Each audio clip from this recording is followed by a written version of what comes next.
ìyá Gébú. Ọ̀dà tó wọlé ni ìyá Gébú ẹ káàsán. Ní ṣọ́ọ̀ṣì lónìí mo ń sọ fún yín. Nígbà tí pàìtọ̀ tán ní kẹ́nìkan ó dìde kó ka bíbélì. Àbẹ́ ẹ̀gbọ́n tí mò ń sọ ní bàkọ́ńkọ́. Ṣé ń gbọ́ mi dáadáa? Tán ní kẹ́nìkan ó dìde kó ka bíbélì. Ló bá dìde fò. Ibi tí ń kà ló bá ń fi ẹ̀rù tí fi ń pe eru.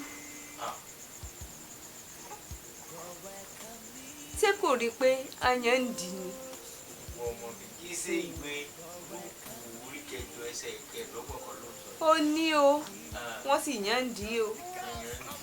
Ṣé o ti gbà kí èsì ẹ̀sìn ló sọ́ọ̀sì ọmọ mi sì ti ṣàtúnṣe kí wàá ń tiẹ̀ kí ní dé tí wò ká. Èmi ìbẹ́ bí ọ̀ya èmi ni wọ́n dìde ni wọ́n sáré wọn ka bíbélì bá wọn.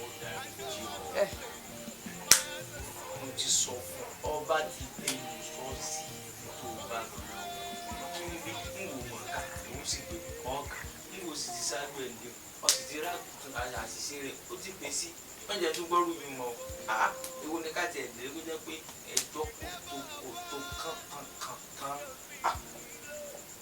dípò kò já sọ tó jẹ́ kókó wà kán kó tó. Èmi ká ní sọ fún yín.